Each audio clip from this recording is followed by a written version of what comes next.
Hi అండి, job calendar అనే ఒక వార్త అయితే కనిపిస్తుంది మనకు. యూపీఎస్సీ తరహాలో ఏటా రిక్రూట్మెంట్ ప్రతి సంవత్సరం కూడా ఉద్యోగ నోటిఫికేషన్లు వేయడానికి అవకాశం ఉన్నటువంటి పద్ధతి ఇది.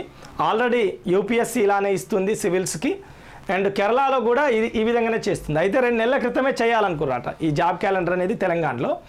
ఈ ఎలక్షన్స్ కారణంగా లేట్ అయిందనేది వార్తలో సారాంశం. ఇక సో ఇలా చేసినప్పుడు ఏమవుతుందంటే యూటిలైజ్ చేస్తారు. ఉపయోగం ఏంటంటే ఈసారి గ్రూప్ 2 రాసుకున్నాడు రెండోసారి రాసుకుంటాడు, రాకపోతే ఇంటికి పోతాడు ఏదో పని చేసుకుంటాడు. ఈసారి గ్రూప్ 1 రాసుకున్నాడు రెండోసారి రాకపోతే ఏదో ఒకటి పని చేసుకొని బతకడానికి అవకాశం ఉంటుంది. ఎప్పుడో 2011లో నోటిఫికేషన్ వస్తే మళ్ళీ ఇప్పటిదాకా దిక్కే లేదు. 2016లో ఎగ్జామ్ గ్రూప్ 2 నోటిఫికేషన్ వస్తే ఇప్పటిదాకా దిక్కులేదు. కాబట్టి ఇట్లా ఉండదు ఇక. సో ఏదో దానికి టైప్ అయిపోతుంది. మంచి పద్ధతి. ఇంకా ఎంత తొందరగా సాధ్యమైతే అంత తొందరగా పెడితే బాగుంటుంది.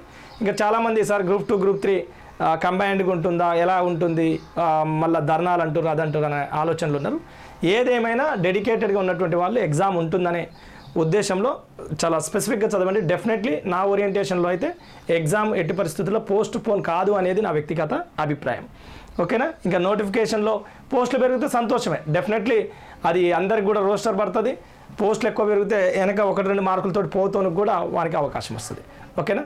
ఇది సార్ ఇంకొకటి అప్డేట్ ఏంటంటే బాలాజీ చైర్మన్ యాప్లో ఈరోజు 50% డిస్కౌంట్ ఉంది. ఉద్యమ చరిత్ర ప్లస్ పాలిటీ 2 కలిపి 1000 రూపీస్కి, అండ్ ఉద్యమ చరిత్ర ఓన్లీ 750 రూపీస్కి ఫుల్ కోర్సు వస్తుంది. ఇమ్మీడియట్లీ తీసుకోండి. ఈ ఒక్కరోజు మాత్రం ఆఫర్ పెట్టినాం. Thank you sir, thank you so much.